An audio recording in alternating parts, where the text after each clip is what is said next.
नमस्कार भक्तों, जय मां पद्मावती, जय गुरुदेव। ज्योतिष शास्त्र के अनुसार जन्म पत्रिका में शुक्र ग्रह की स्थिति देखकर व्यक्ति के सुख, शांति, समृद्धि, ऐश्वर्य के बारे में बताने की क्षमता होती है।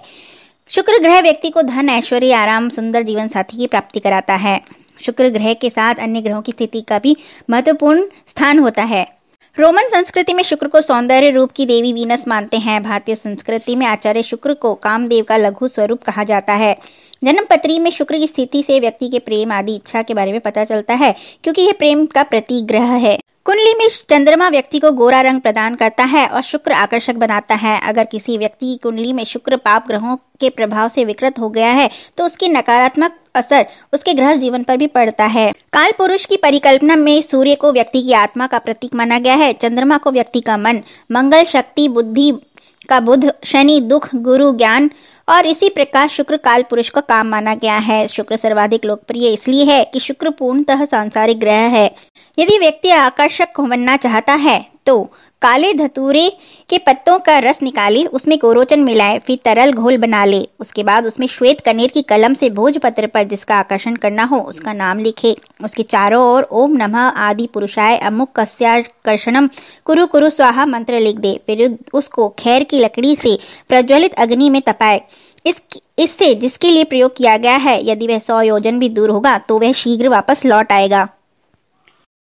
गूलर की जड़ का चूर्ण पान में डालकर खिलाने से भी सर्वजन का वशीकरण होता है। सरसों और देवदाली के चूर्ण की गोली बनाकर उसे मुंह में रखकर जिससे भी बातचीत की जाए वह वश में हो जाता है। केसर, सौठ, कूट, हड़ताल और मैंसिल का चूर्ण करके अगर उसमें अनामिका उंगली का रक्त मिलाकर तिलक करते हैं तो सर्वजन वशीकरण होता है। गोरोचन, कमल का पत्र, कांगनी और लाल चंदन, इन सब का ललाट पर तिलक करने से भी सभी लोग वशीभूत हो जाते हैं। श्वेत मदार की अर्क को छाया में सुखाकर उसे कपिला गौ के दुग्ध में मिलाकर तिलक करने से भी वशीकरण होता है।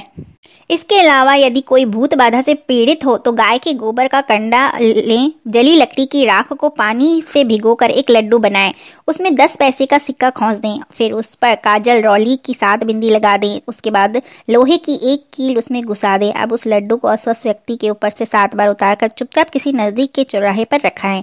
आते जाते किसी से बातचीत ना करें, पीछे मुड़कर भी न देखें। इससे रोगी बहुत जल्दी स्वस्थ हो जाता है।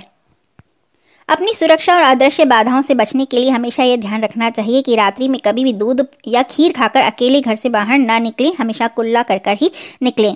पीपल, बरगद व इमली के वृक्ष के नीचे ना थूकें, ना ही किसी अन्य प्रकार की गंदगी करें। किसी भी स्थान पर यदि टोटका किया हो तो उस स्थान से बचकर निकलें और उसके ऊपर पैर पड़ना और निकलने से काफ़ी परेशानी हो सकती है। इसके अलावा यदि पैर रखाव भी आ जाए तो वहीं पर बोले जिसका है उसी के पास जा, जिसका है उसी के पास जा, जिसका है उसी के पास जा, और 3 बार थूक कर वापस चले आएं। आपको अशुभ स्वप्न आते हो तो सिरहाने फिटकरी रखकर सोएं।